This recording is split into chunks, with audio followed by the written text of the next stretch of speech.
O Flamengo confirmou seu favoritismo, eliminou o Cruz Azul nas quartas de final da Copa Intercontinental e agora se prepara para um duelo tão curioso quanto desafiador, a semifinal contra o Pyramids, do Egito. O confronto está marcado para sábado, às 14h, e carrega uma série de histórias inesperadas, informações peculiares e um contexto pouco conhecido pela maior parte dos torcedores brasileiros.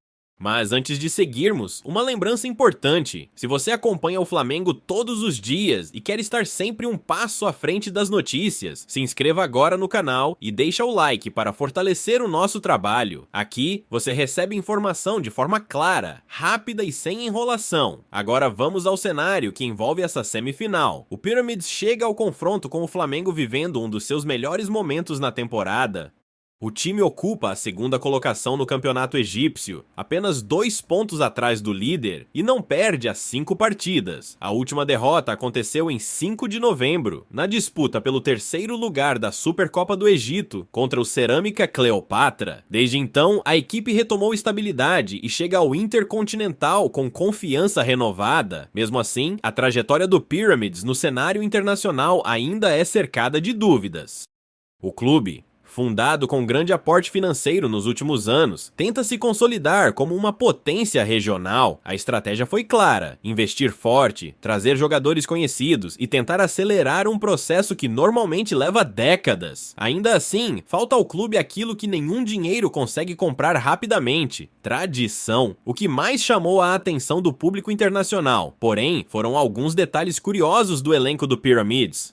2 jogadores do time carregam apelidos icônicos do futebol brasileiro. Um deles é Zico, que na verdade se chama Mostafa Mohamed Zaki Abdelraouf, atacante de 28 anos e autor de um dos gols da vitória por 3-0 sobre o Auckland City. O outro é Dunga, nome adotado pelo volante Mahmoud Abdelahati, de 32 anos. Ambos receberam esses apelidos por admiração a ídolos históricos do Brasil. O elenco também conta com um brasileiro, Everton, atacante contratado em julho.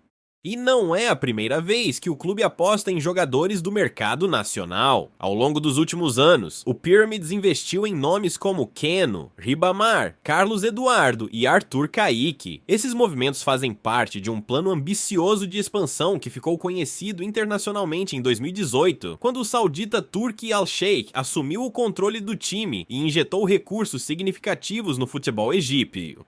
O time egípcio chega à semifinal com uma vantagem importante: já está adaptado ao clima, ao fuso e ao ritmo do torneio, por ter disputado a primeira fase, mas também chega com o peso da responsabilidade. Afinal, uma vitória sobre o Flamengo representaria o maior feito da história do clube. Do lado rubro-negro, a avaliação do adversário é feita com cautela.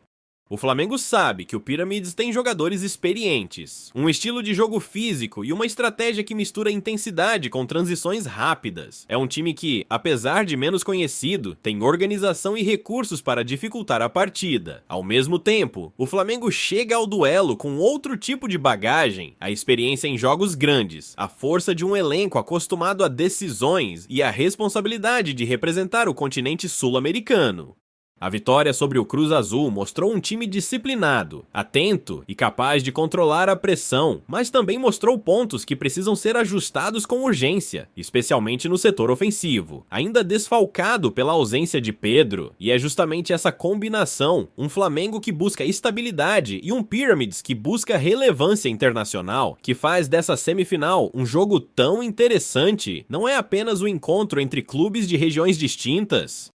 É um choque de estilos, de histórias e de expectativas. A semifinal entre Flamengo e Pyramids não é apenas um confronto entre América do Sul e África. É um encontro entre 2 projetos completamente diferentes de futebol. De um lado, o Flamengo, sustentado por anos de competitividade, protagonismo continental e um elenco que convive naturalmente com a pressão de disputar títulos.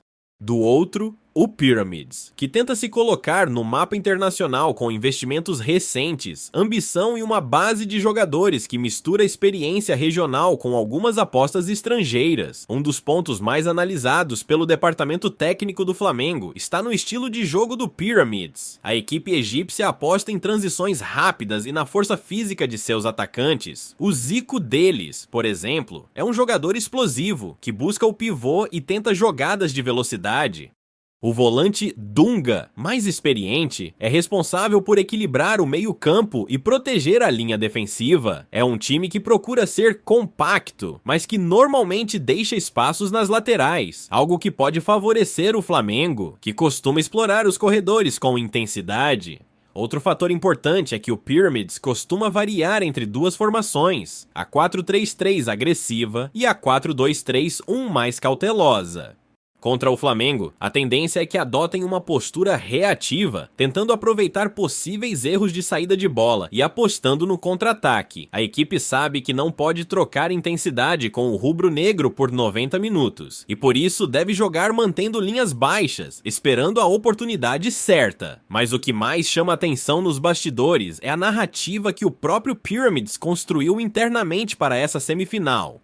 Para muitos dos jogadores, enfrentar o Flamengo é o maior desafio de suas carreiras. O clube, segundo informações da imprensa egípcia, tem tratado este jogo como uma final antecipada, considerando o peso do adversário, a visibilidade internacional e o impacto esportivo de uma possível vitória. Isso cria um componente emocional forte, e times que jogam sem nada a perder costumam ser perigosos.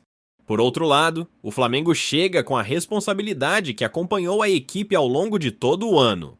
A classificação sobre o Cruz Azul trouxe mais confiança ao elenco, mas também evidenciou a necessidade de ajustes ofensivos, especialmente na ausência de Pedro. Felipe Luiz mantém esperança em uma recuperação rápida do atacante, mas a comissão técnica trabalha com todas as alternativas possíveis para montar um time equilibrado e competitivo. A tendência é que o Flamengo aposte na posse de bola, na circulação rápida e em jogadas que quebrem as linhas fechadas do adversário. O grande desafio do Pyramids será resistir ao volume rubro-negro, especialmente entre os 15 e 30 minutos de cada tempo, onde o Flamengo costuma ser mais agressivo. O Pyramids tem disciplina, mas ainda não enfrentou no torneio uma equipe com a intensidade que o Flamengo impõe. Outro elemento fundamental será o fator psicológico.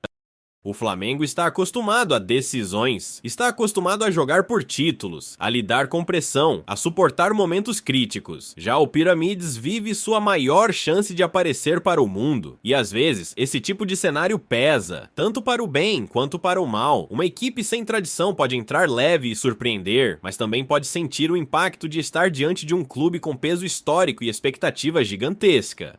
A expectativa geral é que o Flamengo assuma o controle do jogo desde o início, mas toda semifinal exige cuidado. O Pyramids tem jogadores experientes, um trabalho tático consistente e motivação suficiente para tentar surpreender. Por isso, o Flamengo precisará de concentração total e precisão nas decisões, especialmente no terço final do campo. Outro ponto que vale destaque é o lado físico. O Pyramids já está ambientado ao clima, ao gramado e ao ritmo das partidas no Catar, por ter disputado a fase anterior do torneio. Isso pode equilibrar o jogo nos minutos iniciais, até o Flamengo se adaptar completamente. Mas a longo prazo, a tendência é que o time rubro-negro imponha superioridade técnica e coletiva. E enquanto Felipe Luiz prepara a equipe, o torcedor faz o que sempre faz: cria expectativa, analisa possibilidades e projeta o jogo que todos querem ver. Uma semifinal é sempre cercada de tensão, mas acima de tudo, é um momento em que a qualidade costuma prevalecer. Se o Flamengo conseguir jogar com maturidade, equilíbrio e intensidade, tem totais condições de avançar para a final. E claro, há também o desejo silencioso que já percorre a mente de milhões de torcedores. O sonho de enfrentar o PSG na decisão, mas esse é um pensamento que precisa ficar para depois. No futebol, nenhuma semifinal pode ser tratada como simples formalidade. O Flamengo sabe disso. O Pyramids também sabe. E justamente por isso, sábado promete ser um jogo de atenção máxima, estudo, paciência e intensidade. O que está em jogo não é apenas uma vaga na final, é a chance de colocar outro capítulo importante na história do Flamengo em competições internacionais. É o momento de mostrar que o clube continua sendo protagonista, independentemente do adversário ou do continente. Para o Pyramids, é a maior oportunidade de sua trajetória. Para o Flamengo, é mais um passo em direção ao que o clube sempre buscou: estar entre os maiores do mundo.